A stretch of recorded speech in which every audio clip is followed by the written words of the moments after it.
సూర్యాపేటలో మహిళలు కదం తొక్కారు. రహదారులు సరిగ్గా లేవని ఆందోళనకు దిగారు. రోడ్డు అస్తవ్యస్తంగా ఉండడంతో ఇళ్లలోకి దుమ్ము ధూళి వచ్చి అనారోగ్యానికి గురవుతున్నామని కూడా వాపోయారు.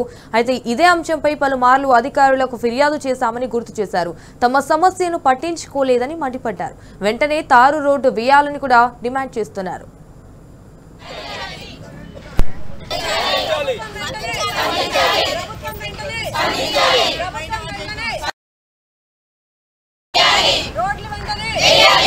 మా సమస్య ఈ రోడ్డు సూర్యాపేట నుండి హైదరాబాద్కి వెళ్ళే హైవే, దానికి ఆనుకొని ఉన్న జనగాం క్రాస్ దగ్గర రోడ్డు నిర్మాణం జరుగుతుంది.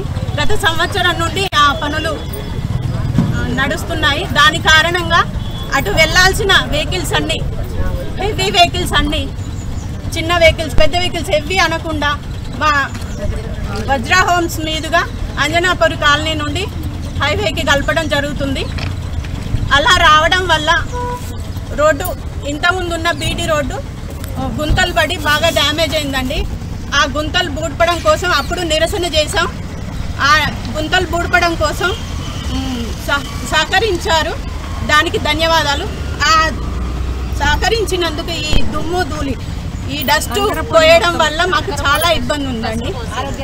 ఆరోగ్య సమస్య, శ్వాసకోశ సంబంధ వ్యాధులతోటి బాధపడుతున్నాం.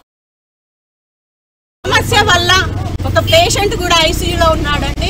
మా వజ్ర కుటుంబ సభ్యుడు ఇప్పటికీ ఐసీయూలో ఉన్నాడు. మీరు చూసుకోవచ్చు వెళ్ళి సాక్ష్యంగా. దీనికి మేమేం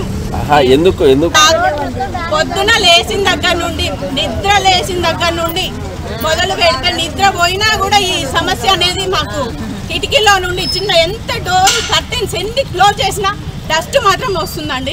దీనివల్ల చాలా చిన్నపిల్లలు అయితే జ్వరాల పాలన పడి డస్ట్ వల్ల ఆస్తమా వ్యాధులతోటి చాలా ఇబ్బంది పడుతున్నాం.